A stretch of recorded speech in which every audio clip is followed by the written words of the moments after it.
MA warga kampung Pulau Pipisan Kabupaten Bekasi, Jawa Barat tewas dengan luka parah di bagian pinggang setelah terlibat tawuran dengan sekelompok remaja lainnya di Jalan Raya Pabayuran, Kerangrejo, Pabayuran, Bekasi, Jawa Barat. Petani di lereng pegunungan Bromo, Pasuruan, Jawa Timur menemukan ribuan uang keping logam dan guci lama atau kuno. Ada sekitar 1 kuintal uang kuno, lonceng dan cermin kaca serta guci.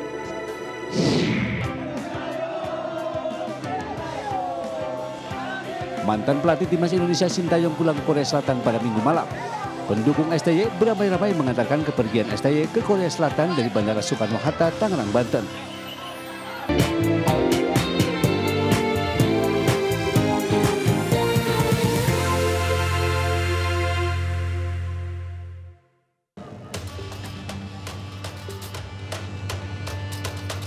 Dalam 2 malam, aksi tawuran 2 kelompok remaja terjadi di Jalan Raya Pabayuran, Karangreja, Pabayuran, Bekasi, Jawa Barat dan memakan korban jiwa. Seorang remaja tewas setelah mengalami luka di bagian pinggang akibat sabetan senjata tajam. Meski korban sempat dilarikan ke RSUD Kabupaten Bekasi guna mendapatkan perawatan medis, namun naas, luka yang dialaminya cukup serius hingga nyawanya tak lagi tertolong. Mendapat kabar duka, warga di kampung Pulau Pipisan, Desa Karangjaya, Kecamatan Pabayuran, Kabupaten Bekasi, Jawa Barat langsung bersiap menunggu kedatangan jenazah. Kerabat serta tetangga korban juga terus berdatangan untuk mengucapkan bela sungkawa kepada keluarga korban. Tawurannya hanya berlangsung 10 menit karena setelah ada teriakan korban itu tolong seperti itu, mereka membubarkan diri. Jam 3 persis. Jam 3:10 sudah bubar. Malam. Untuk mengetahui penyebab pasti kematian korban, jasadnya langsung diotopsi di Rumah Sakit Polri Kramat Jati, Jakarta Timur. Sementara kasus tawuran 2 kelompok remaja hingga menyebabkan 1 orang meninggal dunia ini ditangani oleh Polsek Pabayuran dan Mapolres Metro Bekasi. Dari Kabupaten Bekasi, Jawa Barat, Ahmad Jauhari melaporkan.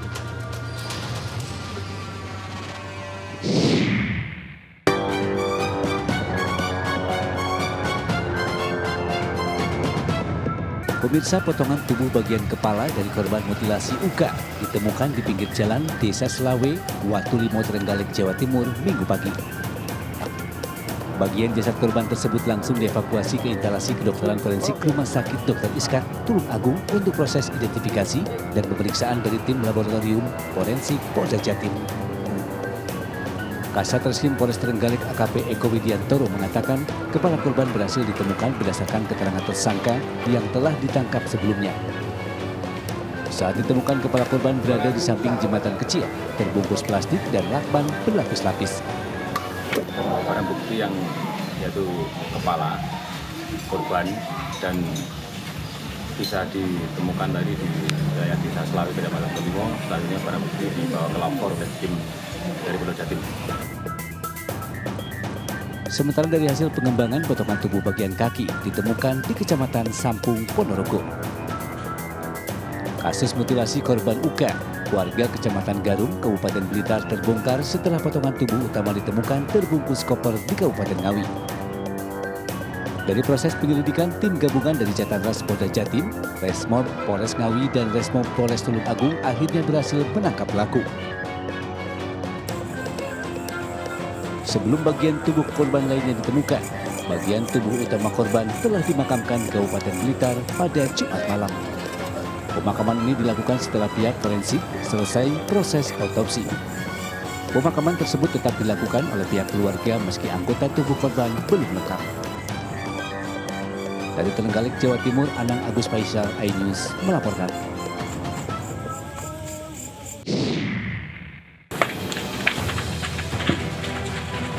Diduga akibat korsleting listrik, kontrakan 4 lantai di Kampung Babakan Pendai, Baranang Siang, Kota Bogor tiba-tiba terbakar.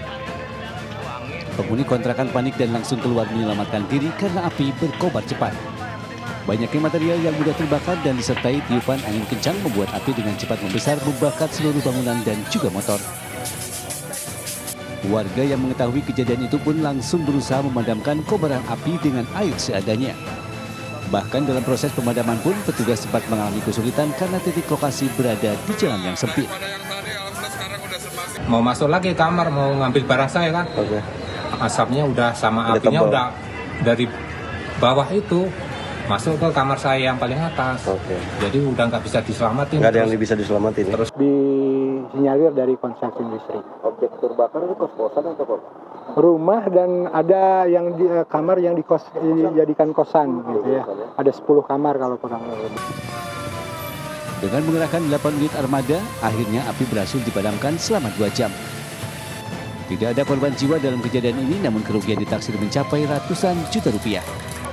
Dari Bogor, Jawa Barat, Andi Firmansyah, iNews melaporkan.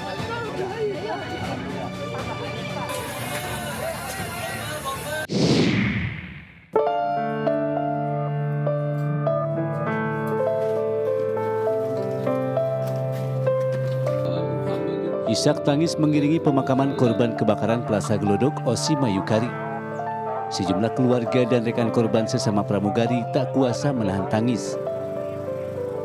Osima dimakamkan di pemakaman umum Desa Bangunsari, Kendal, Jawa Tengah. Menurut Ima Susanti, ibu korban, Osima Yukari selama ini dikenal memiliki kepribadian yang baik dan berprestasi. Banyak teman dan keluarganya merasa kehilangan dengan kepergian anaknya tersebut. Keluarga mengaku pasrah dan ikhlas dan berharap seluruh korban yang belum teridentifikasi segera menemui titik terang dan segera dimakamkan. Biasanya itu kalau dia mau terbang atau landing itu biasanya minta izin sama saya. Tapi pergi di Glodok ini dia tidak ngomong sama saya, tidak pamit gitu. Kalau saya sudah ikhlas, apapun yang terjadi mungkin Allah lebih sayang sama anak saya daripada saya. Imam mengaku kontak terakhir dengan Osima pada tanggal 11 Januari 2025, menanyakan soal barang yang akan dibeli saat ulang tahunnya. Osima berpesan kepada ibunya untuk membeli kipas sebanyak 30 buah dan akan menyembelih kambing untuk dibagikan kepada warga sekitar. Osima sendiri selalu memberikan kabar jika hendak terbang atau mendarat kepada ibunya. Namun saat pergi ke Glodok Plaza untuk merayakan ulang tahun temannya tidak bercerita. Diakuinya sudah mendapatkan firasat sehari usai Glodok Plaza terbakar. Mencoba mengirim pesan namun hanya terkirim dan tidak dibaca. Telepon juga tidak bisa, sempat membuka akun TikTok Osima namun tidak membaca komentar yang ada. Dari Kendal, Jawa Tengah, Edi Prayitno, iNews melaporkan.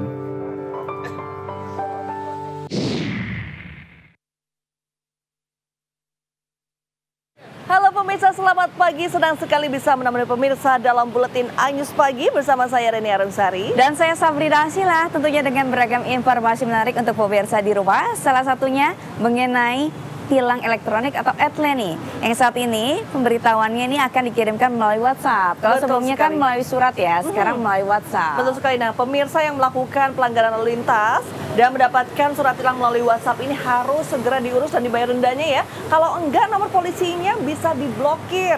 Nah, kalau udah diblokir repot lagi. Betul.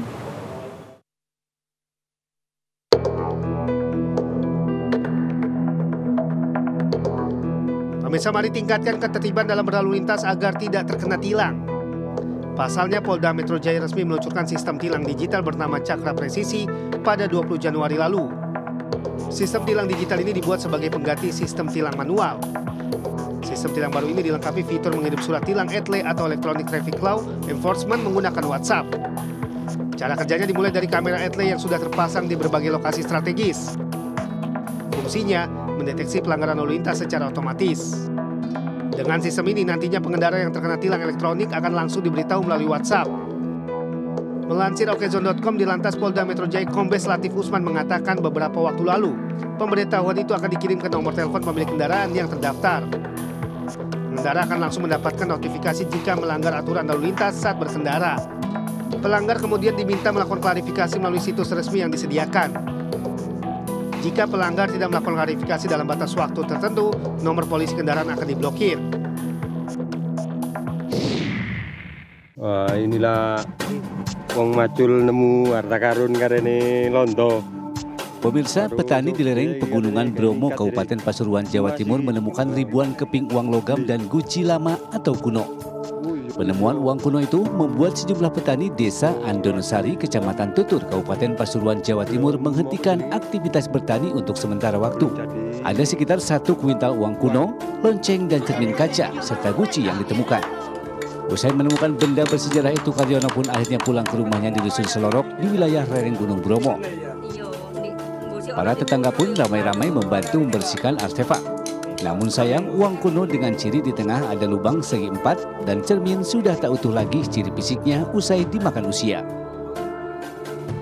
Sementara lonceng dan guci masih utuh. Berdasarkan ciri-cirinya, warga meyakini benda bersejarah peninggalan dinasti Qing asal Tiongkok lantaran di guci ada aksara Tiongkok yang sudah luntur. Menurut Karyono, benda kuno ini ditemukan di sebuah lahan kosong yang disewa dari perhutani sekitar 100 meter dari rumahnya. Saat sedang mempersiapkan lahan untuk ditanam gubis, cangkul yang digunakan tiba-tiba mengenai benda keras. Setelah digali ditemukan guci lengkap dengan tutupnya yang di dalamnya berisi ribuan uang koin kuno, lonceng lengkap dengan alat pemukulnya atau stick, cermin dan guci. Menemukan barang kuno berupa uang koin kurang lebih 1 kintal, ya kurang lebih 1 kintal, sama lonceng, sama itu guci sama kayak cermin itu. Saat ini belum ada konfirmasi resmi mengenai asal-usul maupun nilai sejarah dari dinas terkait. Namun penemuan ini berpotensi menarik perhatian para ahli sejarah dan arkeolog. Dari Pasuruan, Ciaka Samudra iNews melaporkan.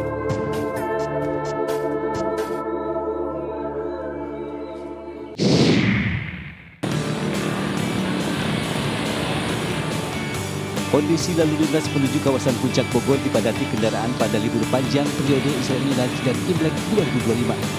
Kemacetan di Jalan Raya Bogor sudah terjadi sejak pagi kemarin akibat tingginya volume kendaraan ke arah puncak. Untuk mengatasi kepadatan, pihak kepolisian telah menerapkan rekayasa lalu lintas one way atau satu arah ke arah puncak sejak pukul 7 pagi.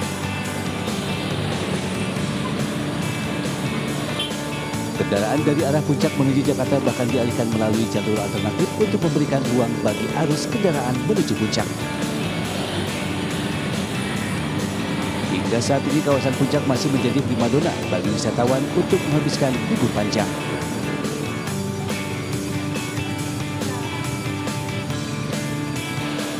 Berbagai objek wisata, salah satunya Taman Safari, menjadi tujuan utama para pelancong di masa libur panjang ini. Lalu lintas jalan menuju Taman Safari di kawasan puncak terpantau padat merayap. Jen Cahyani dan Andri Setiawan iNews melaporkan.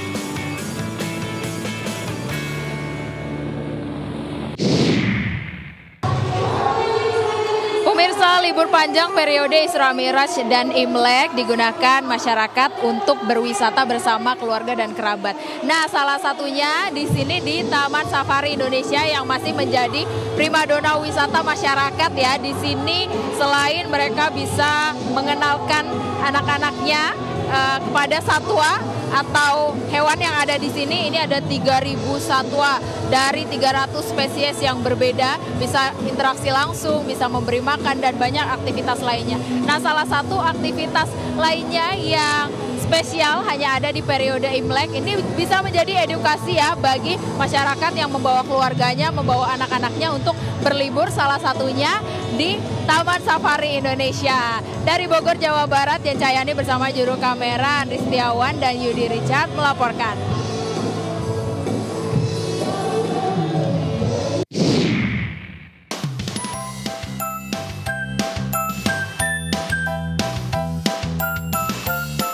Ya, momen libur panjang dimanfaatkan masyarakat untuk menikmati liburan di tempat wisata paling populer yaitu Dufan.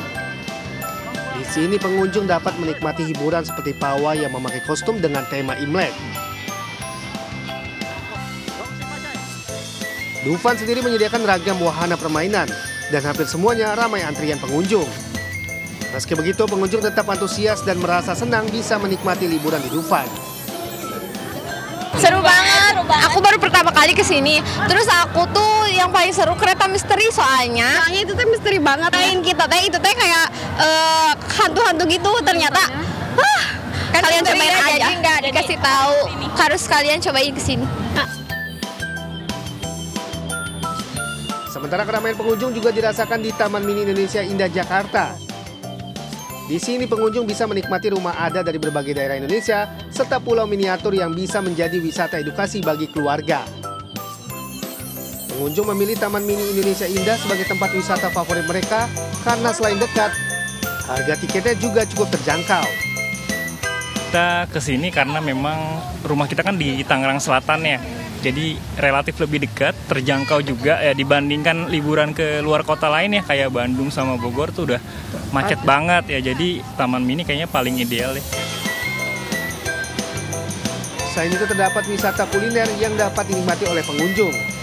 Di libur panjang ini Taman Mini Indonesia Indah juga menyuguhkan pertunjukan barongsai yang akan diadakan pada 29 Januari mendatang. Dari Jakarta, Tim Liputan melaporkan.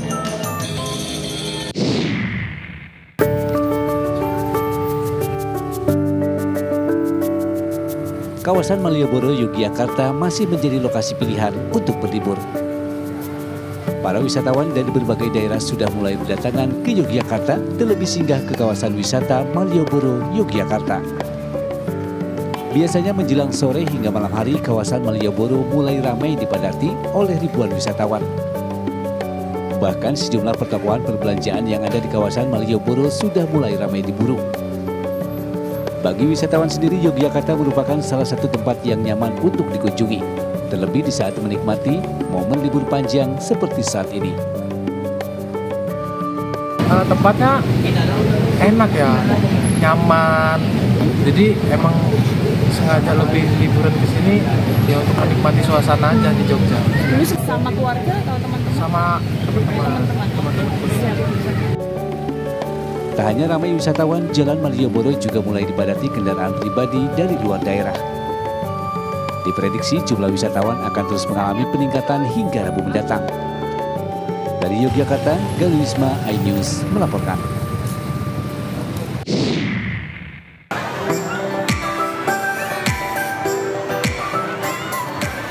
Kali ini ada rekomendasi wisata yang murah meriah untuk mengisi libur panjang Isra Miraj dan Imlek. Namanya Objek Wisata Pantai Barat Pangandaran di Jawa Barat. Sejak pagi hingga siang, antrian kendaraan nampak mengular di pintu masuk utama kawasan wisata ini. Dan bukan hanya kendaraan pribadi yang masuk didominasi, tapi juga banyak bus wisata dari berbagai daerah. Dan sebagai informasi, sejak akhir pekan kemarin, jumlah pengunjung di pantai ini mengalami lonjakan hingga 10% dibanding hari libur biasa. Keindahan pantai serta hamparan pasir putih yang bersih membuat ribuan wisatawan memadati lokasi ini. Selain bisa untuk berenang, bermain pasir, pengunjung juga bisa menikmati pantai dengan menaiki perahu pesiar menuju pasir putih.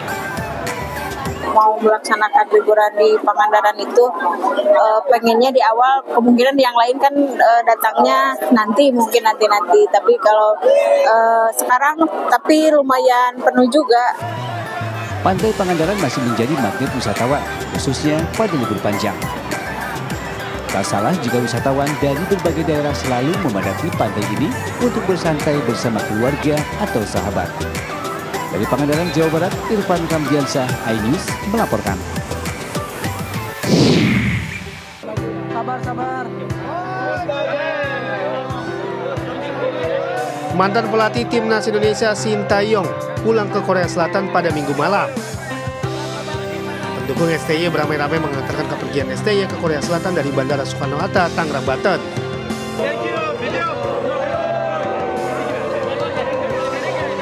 Banjir ucapan kepada STY pun disampaikan para pendukung.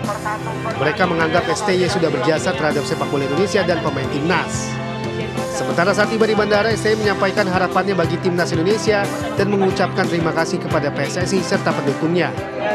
사실 뭐 어떻게 보면 지금 대표 선수들은 다 내 자식 같은 축구 선수들이기 때문에 감독이 바뀌었다 해서 실망하지 말고 우리 선수들이 새로운 감독하고 잘 케미를 맞춰서 꼭 2026 월드컵 티켓을 땄으면 좋겠다. 꼭 그것은 당부하고 싶다. Dan saya mengucapkan terima kasih banyak kepada. Sebelum pulang ke Korea Selatan, Sintayong bersama jajaran asisten pelatihnya mengucapkan perpisahan terakhir ke supporter. STY mengaku berat meninggalkan Indonesia, dirinya pun pulang ke Korea Selatan dengan membawa pengalaman yang tak terlupakan bersama pemain timnas Indonesia. 쟁달했던 5년을 마감하고 이제 한국으로 돌아가게 됐습니다. 네, 우리 인도네시아 축구팬 그리고 국민들 모든 분들께 진심으로 감사드립니다. 비록 이렇게 아쉽게 돌아가지만 저는 인도네시아를 사랑했고 앞으로 사랑할 것이고 꼭 인도네시아 많이 응원하도록 하겠습니다. 그동안 너무 감사합니다. Berkat kerja keras STY, Timnas Indonesia berhasil lolos Piala Asia 2027 dan meraih peringkat keempat Piala Asia U23 2024. STY pun terus mendoakan perjuangan Timnas Indonesia untuk menembus Piala Dunia 2026.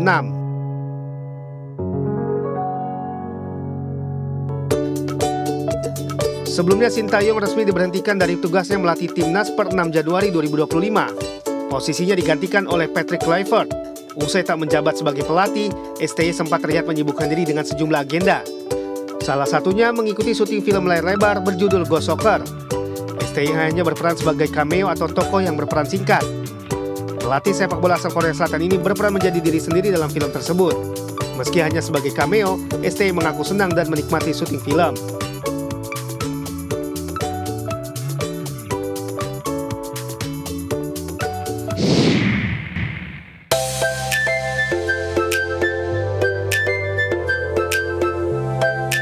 Siapa yang gak ngiler melihat ribuan buah durian ini?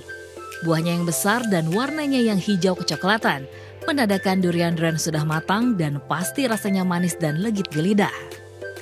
Berlokasi di kantor cabang Abdul Muiz Tanah Abang, Jakarta Pusat, MNC Finance bersama MNC Leasing kembali menggelar makan durian bersama dalam acara Durian Vagansa tahun ini.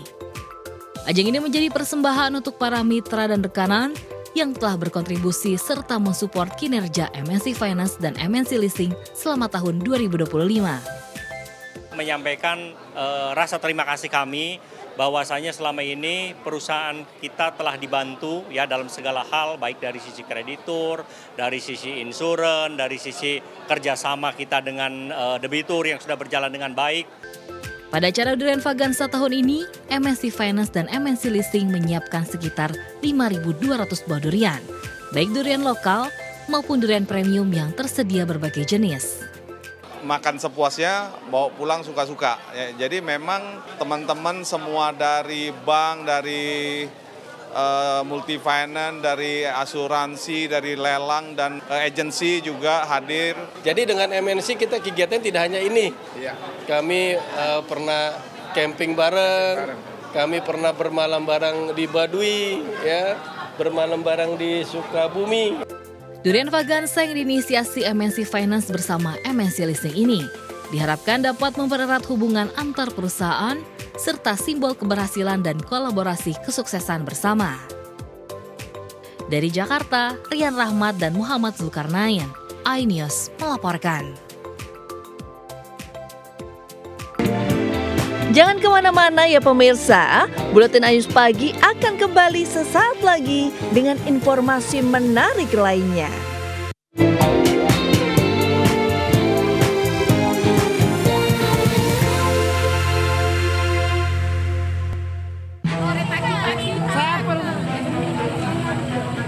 Kepanikan terjadi saat warga mendapati mobil pickup dalam kondisi terbalik, sementara di depannya terdapat satu keluarga yang terdiri dari ibu, ayah, dan anak.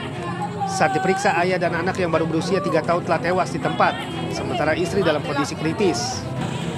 Kecelakaan yang terjadi di Jalan Desa Bicorong, Kecamatan Pakung, Kabupaten Pamekasan ini diduga terjadi akibat kelalaian supir pickup yang berjalan ugal-ugalan dan berkecepatan tinggi. Sesampainya di lokasi kejadian, muncul sebuah sepeda motor yang dikemudikan oleh Mohyanto, warga desa Pakong, Kecamatan Pakong, yang membonceng istri dan anak balitanya. Karena pickup berjalan kencang dan mengambil jalur terlalu ke kanan, tabrakan tidak bisa dihindari, hingga mobil terbalik dan menabrak teras rumah warga. Karena kelalaian dari pengemudi kendaraan pickup yang mengakibatkan pengemudi sepeda motor dan yang dibonceng putrinya meninggal dunia. Jadi korbannya 2 orang dan istrinya mengalami luka-luka, sekarang dirawat di Rumah Sakit Umum Kabupaten Pamekasan. Seluruh korban termasuk supir pickup selanjutnya dibawa ke Rumah Sakit Umum Pamekasan dan kasusnya ditangani unit Laka Lantas Polres Pamekasan. Dari Pamekasan Jatim, Dedi Priyanto melaporkan.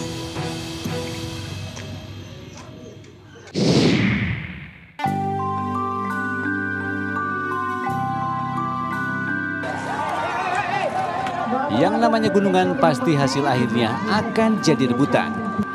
Ini pula yang terjadi pada Gunungan Durian dalam festival Candi Durian di res area Bromo, tepatnya di Desa Poh Gading, Kecamatan Pasirpan, Kabupaten Pasuruan, Jawa Timur.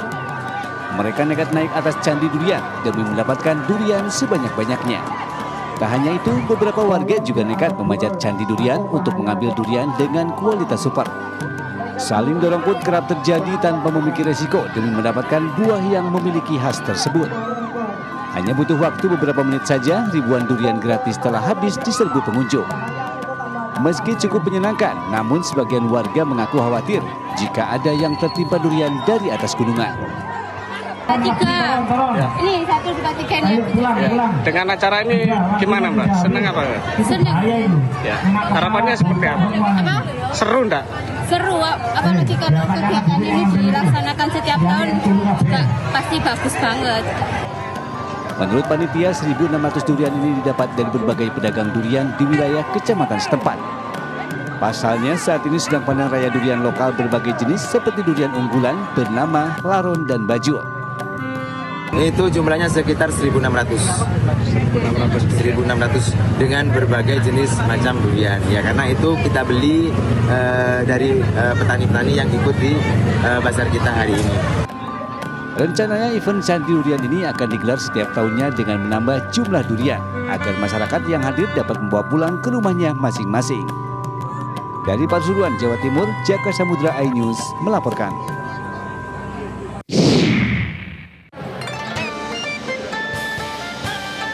Mendekati perayaan Tahun Baru Imlek, warga keturunan Tionghoa di Indonesia mulai berburu pernak-pernik Imlek. Salah satunya terlihat di sebuah mal di kawasan Jalan Lontar, Surabaya, Jawa Timur. Lampion dengan berbagai ukuran, baju cheongsam, khas budaya Cina, angpau, serta masih banyak pernak-pernik lainnya yang diburu warga. Selain itu, replika hewan ular yang merupakan Sio Imlek tahun 2025 juga menghiasi stand yang menjual pernak-pernik Imlek. Pak, beli baju. Beli baju. Selain beli baju, beli apa biasanya Pak? Biasanya sih ya beli kayak makanan, kayak ini angpau yang angpau ya. Oke, harapannya apa ini Bu di Imlek tahun ini Bu? Semoga banyak berkatnya, bisa berkumpul bersama keluarga besar, terus bisa masuk penghormatan ke leluhur juga. Kita kan ada sembahyang di sini rumah. Menurut pedagang, pernak-pernik Imlek mulai diburu sejak sebulan terakhir. Bahkan penjualan mereka meningkat hingga 50% lebih jika di 2 minggu sebelumnya. Gimana? Laris atau banyak yang beli? Lumayan ya? Yang paling banyak dibeli apa ini? Baju sama lampion. Lampion. Soal harga pernik dan perlengkapan Imlek ini cukup bervariasi, mulai dari 5 ribuan hingga ratusan ribu rupiah. Dari Surabaya, Rahmat Ilyasan, iNews melaporkan.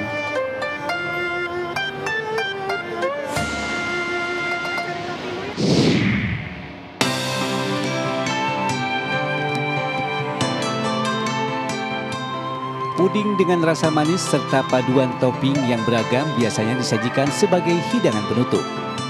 Nah, siapa sangka puding ternyata juga cocok dijadikan sebagai hadiah untuk perayaan hari besar termasuk Imlek. Penasaran? Sini kumpul, kita lihat resep dan cara membuatnya. Pertama, siapkan bahan-bahannya dulu, seperti agar-agar, gula pasir, garam, gula, susu cair, dan air. Setelah siap, aduk seluruh bahan lalu rebus dengan api kecil sampai mendidih. Berikutnya susu potongan buah sebagai isian puding sesuai selera. Setelah dirasa cukup, tuang puding ke dalam cetakan yang telah diisi potongan buah tadi dan tunggu hingga mengeras. Dan puding pun siap dihidangkan. Agar tampilan lebih manis dan menggoda, bisa diberi topping sesuai selera atau bisa dihiasi pernak-pernik Imlek seperti gambar barongsai, sio ular, kelinci hingga naga, dan juga bisa dihiasi lampu kelap-kelip. Tahun ini kebetulan aku pilih Sweet Gill Dessert buat jadiin hampers Imlek tahun ini. Karena desainnya lucu-lucu banget sih. Kayak ada boneka ulernya, terus banyak yang lampunya juga banyak, terus bisa request macam-macam. Sedangkan menurut sang pembuat puding Imlek, ide ini muncul karena ia sering berinovasi dalam membuat makanan. Dari hiasan-hiasannya kita memang tampil beda, Dan juga dari segi rasa kita juga berbeda karena menggunakan bahan-bahan yang premium. Dan juga rasa-rasanya juga semua untuk buah kita semua fresh gitu. Jadi memang tanpa bahan pengawet, tanpa bahan pewarna buatan, dan juga tanpa pemanis buatan. Untuk mendapatkan puding buatan Mona, cukup sediakan uang sebesar 200 hingga 500 ribu rupiah. Dari Tangerang, Banten, Nunung Purnomo, iNews melaporkan.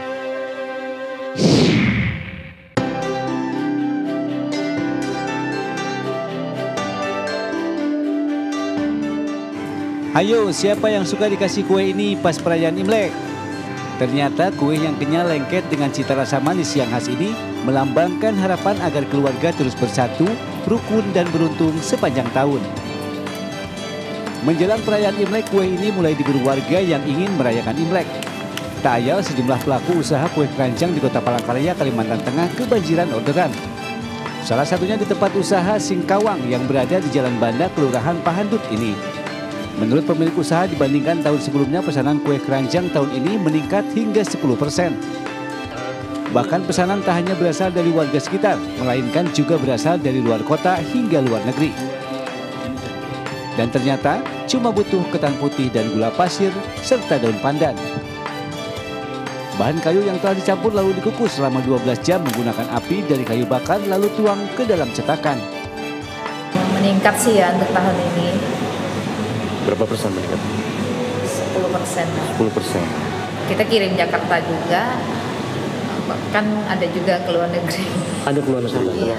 Kemana itu? Ke Taiwan sama ke Hong Kong. Untuk satu kue keranjang dengan berat setengah kilogram, Ling Ling mematok harga Rp35.000. Sementara untuk ukuran 1 kilogram dijual dengan harga Rp65.000. Dari Palangkaraya, Kalimantan Tengah, Adesata, iNews melaporkan. Ya pemirsa, tanpa terasa kita sudah sampai di penghujung acara.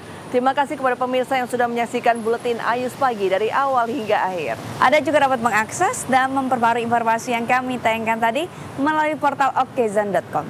Akhir kata, saya Rini Arumsari. Dan saya Sabrina Asilah. Pamit undur diri, selamat pagi dan sampai jumpa.